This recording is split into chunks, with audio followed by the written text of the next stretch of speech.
All right, let's open up what's got to be one of history's most compelling cold cases. We're talking about a man who makes a brief appearance in the biblical record, lives an insanely long life, and then just vanishes. His name is Enoch, and his exit is just the start of a very deep rabbit hole. And that's it. That's the entire official report from the Book of Genesis. This single cryptic sentence. There's no death, no burial, no fancy explanation. 1 minute he's here, walking with God, and the next, gone. The original Hebrew is even more stark. It just says he was not. I mean, that's all we get. 5 verses. In a book that is absolutely obsessed with genealogies and super detailed histories, the one guy who gets to skip death entirely gets a tiny little paragraph. You know, his great-grandson Noah gets whole chapters dedicated to him. The silence around Enoch? It's kind of deafening. Which brings us to the central mystery here. How does a guy who's basically a ghost in the scriptures end up with a whole library of what you could only call classified files? Files packed with some of the most explosive, detailed supernatural intelligence ever written down. Now, to really get how bizarre Enoch's disappearance was, you have to put it side by side with the only other case like it in the Bible, the prophet Elijah, and when you do, you see the contrast couldn't be more extreme. I mean, just look at the difference in style. Elijah's departure was pure divine theater, right? A chariot of fire, a whirlwind, a successor watching the whole thing to take over. It was a public spectacle. Enoch's was the complete opposite. It was quiet, unwitnessed, almost like a covert extraction. He was just removed from the playing field. For centuries, that was pretty much all we had, a ghost story. But there was this whole other collection of documents, this dossier, attributed to him that had been circulating in the shadows, and they were about to come into the light in a big way. And when you finally crack open these books, you realize, whoa, this is not a collection of vague spiritual metaphors. It feels way more like you're reading an intelligence briefing, complete with schematics of heaven and detailed maps of other dimensions. The tone is just clinical. It's forensic. The writing is packed with these incredible details about angelic hierarchies, cosmic geography, the nuts and bolts of divine judgment. It seriously reads less like a prophecy and more like a debriefing from an agent who's just come back from behind enemy lines. Just look at the table of contents here. This isn't folklore.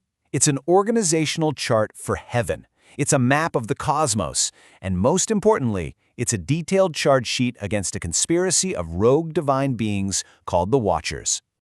So these texts, they reveal what Enoch was doing before he finally vanished. He was acting as a kind of shuttle diplomat. He was taken on these guided tours of heaven, he was briefed on this massive cosmic crisis that was unfolding on Earth, and then he was sent back to write it all down. He was basically the official archivist for a world on the verge of collapse. Okay, so let's get into the main event, the bombshell report at the heart of these files. A rebellion so deep, so corrupting, that it literally required a complete reset of the entire planet. The Book of Enoch basically gives us the prequel to the Great Flood story that everybody knows. It all starts with a conspiracy. 200 of these divine beings, these watchers, they make a pact to abandon their posts. And their crime is a two-parter.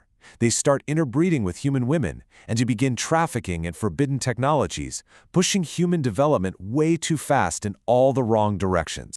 And the files, they name names. They get so specific, listing the ringleaders and the illicit tech they leaked. You've got Azazel, who taught humanity how to forge swords and armor. Semjaza taught sorcery. Others gave away the secrets of astrology and meteorology, stuff humanity was nowhere near ready for. This was a deliberate, targeted campaign to corrupt everything. And this is the absolute key to the whole thing. The Great Flood wasn't just a punishment because people were being bad. According to Enoch, the problem was at the level of our DNA. The creation of these hybrid giants, the Nephilim, was corrupting the human genome itself. The very definition of human was being overwritten. So the flood, the Great Reset, wasn't just a moral cleansing. It was a genetic necessity. Okay, but wait. If this story is so critical to understanding why the flood happened, why was it suppressed? You know, why isn't the Book of Enoch in most Bibles? It's a huge question. Well, the theory goes it's a dangerous knowledge problem. The information isn't suppressed because it's false. It's suppressed because it's too true.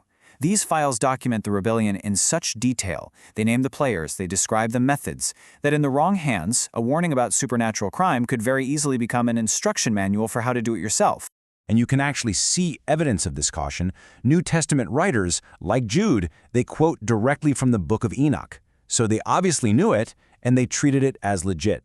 But they handle it with extreme care, almost like intelligence agents referencing a highly classified operation. They acknowledge it, but they don't spell out all the sensitive details. And so the files went dark. They were preserved in secret by a few dedicated groups, like the Ethiopian Church and the Essenes out in Qumran. They stayed hidden for well over 1,000 years, until a very, very specific moment in modern history. The year is 1947. You have to think about the timing here. 1947. What's happening? We've just entered the atomic age. We have, for the very first time, the ability to destroy ourselves completely. It's also the dawn of the era that would unlock the secrets of the human genome, giving us the power to manipulate the code of life itself.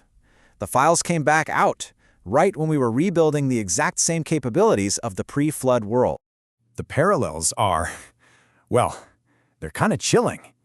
The ancient genetic corruption that created the Nephilim, it has a direct echo in our modern genetic manipulation technologies. The rapid global spread of corruption back then, it's mirrored by our instant global communication networks. And the threat of a total civilizational collapse, well, now that power is in our own hands with weapons of mass destruction. This quote just nails the theory of a timed declassification. Enoch was taken out of the story before the judgment of water, and his testimony, his files, were returned to history right before a potential judgment of fire. So, here we are. Enoch's archive, this incredibly detailed field report on how a world destroyed itself, was preserved in darkness for millennia, and it resurfaced at the exact moment our own technology began to look eerily similar to the ancient dangers he described. It leaves us with one final, pretty heavy question. This intelligence briefing has now been declassified. Are we actually paying attention to the warning?